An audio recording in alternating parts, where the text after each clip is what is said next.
বান্ধবী সরকারি চাকরি করি তো যে টাকা পাই এটাতে পট খরচ হয় না।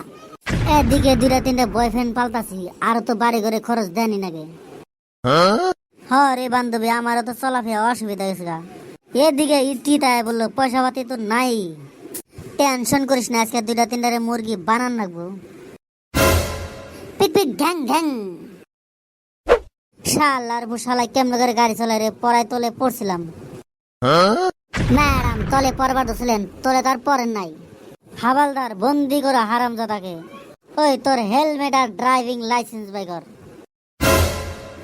আজকে ঈদের দিন কি হেরাবুর ড্রাইভিং লাইসেন্স, কি হেরাবুর হেলমেট।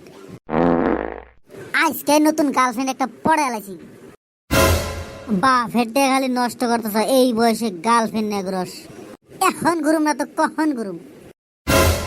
ম্যাডাম আঙ্গুরে যাইবার দেন, সারাদিনে মেলা কাজ বাকি আছে। ঈদের দিনে সব কাম সমাধান করে নেবো, ঈদের পরে আর চান্স পামই না। শালার পু শালাগো 10,000 টাকা ফাইন লাগা। তগরে 10,000 টাকা ফাইন লাগালাম, তাড়াতাড়ি টাকা ফেক, নইলে এন থেকে গাড়ি নিয়ে যাবি না। পয়সা কি বলদর ঘুয়া দেবার নাকি? জানো শক্ত করে ধরো, এন থেকে উড়াল দেয়ারি। পিক পিক ঘুম ঘুম। শালার পুরা তো পুরাই বাটপাড়া, আমাদেরকে ফাঁকি মেরে থেকে গেল। ঈদের মধ্যে ভালো করে চল পারতেছিলাম, এটা মনে করে আর হইল না। আঙ্গুর দ্বারা মনে করে আর ঘুষ খাওয়া হবো না।